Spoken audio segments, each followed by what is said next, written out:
नमस्कार व्यूअर्स, आपका बहुत बहुत स्वागत है रेडियो द्वारका में एक बार फिर। और मेरे साथ अमोघ लीला प्रभु हैं। प्रभु जी, सवालों का सिलसिला जारी रखते हैं प्रभु जी के साथ। प्रभु जी, मेरे साथ धोखा हो गया, क्या करूं?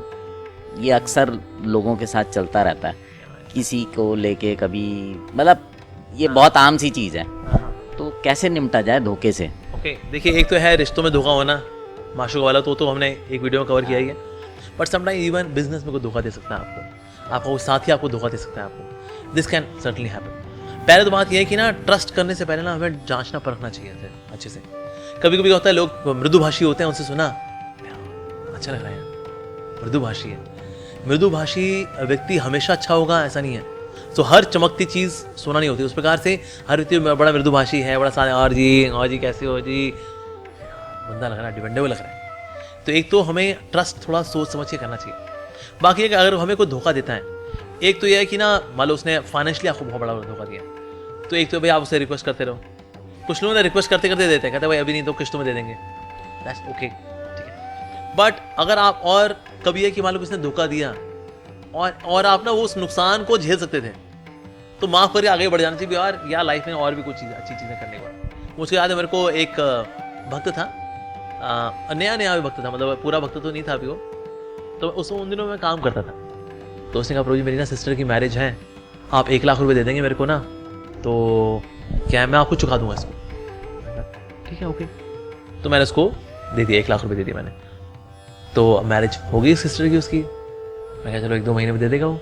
तो 2 महीने बाद मैंने उसको पूछा, मैंने कहा यार वो आपको मैंने 1 लाख रुपए दिए थे ना? कहते अरे हाँ, वो तो आपको देने ही है बिल्कुल, बस प्रभु जी आज थोड़ा सा ना घर में मामला ऐसे चल रहा है।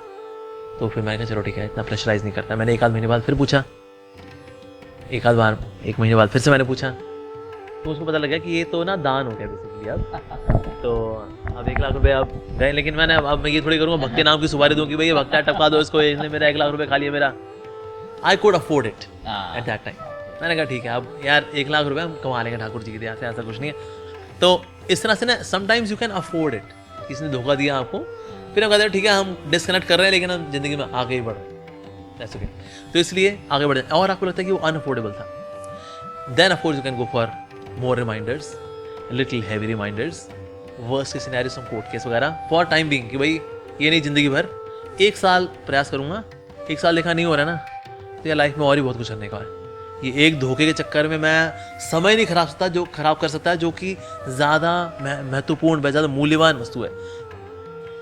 तो बहुत टाइम भी नहीं खराब करना चाहिए, ना तो मेंटल एनर्जी खराब करनी चाहिए इसमें कि धोखा हो गया, अब क्या करें जी, तो लाइफ तुम्हारी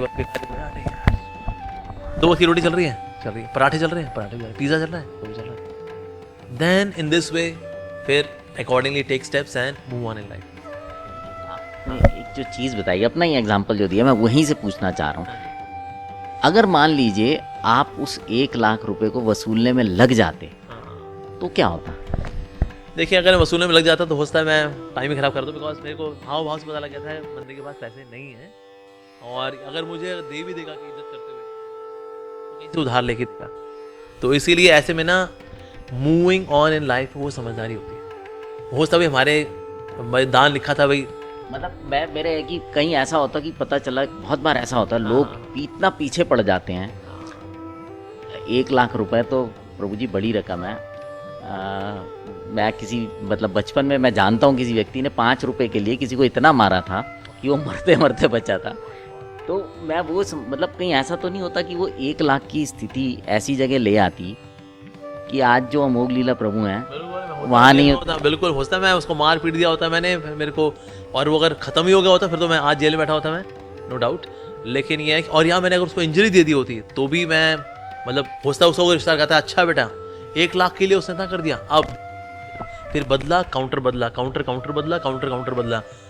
इसका फिर तो हो गया, तो वर्लपूल है, फिर ये भंवर है। तो इसलिए ना शुरू में निकलना चाहते थे वो, आप नहीं बन सकते, इसीलिए तो इसलिए धोखे हो गए, वही हो गए। एक्चुअली ये थोड़ा इम्पोर्टेंट चीज़ है कि वो हमें इतना कई बार लोग डिस्ट्रैक्ट हो जाते हैं उससे कि अपना मकसद भूल जाते हैं। मकसद नहीं भूला, इसमें बड़ी पिक्चर को ध्यान में रखें। तो बड़ी पिक्चर को ध्यान में रखेंगे, फिर ये धोखे वोखे क्या है। मैं कहा भाई अल्टीमेटली पैसा कमाना किसके लिए? 2 वक्त की रोटी के लिए। रोटी हो रही है ना, हो रही है, पराठे हो रहे हैं ना, बीच में पिज़्ज़ा पार्टी भी होती है, नूडल्स भी हो जाते हैं, हाँ जी हो जाते हैं जी। तो यार चल मारे यार, फिर आगे बढ़, हो गया दैट्स इट। तो इसलिए इतनी चिंदीगिरी में लाइफ में नहीं लगना चाहिए। कहीं कहीं माफ़ करना और आगे बढ़ना ये ज़्यादा महत्वपूर्ण होता है। बहुत बहुत धन्यवाद प्रभु जी, बहुत ही मतलब मैं उस कन्वर्सेशन को थोड़ा और आगे ले गया। सो वियर्स, बहुत ही सादगी से अमोक जी ने इस चीज़ का जवाब दिया, क्योंकि ये समझना बहुत ज़रूरी होता है। जब हम कई बार चीज़ों को पकड़ के बैठ जाते हैं ना, तो हम ये भूल जाते हैं कि हम एक्चुअली जा कहाँ रहे थे और पहुँच कहाँ गए। बहुत बहुत धन्यवाद प्रभु जी आपका। सो वियर्स, अब आपसे विदा लेते हैं, बने रहें रेडियो द्वारका के साथ।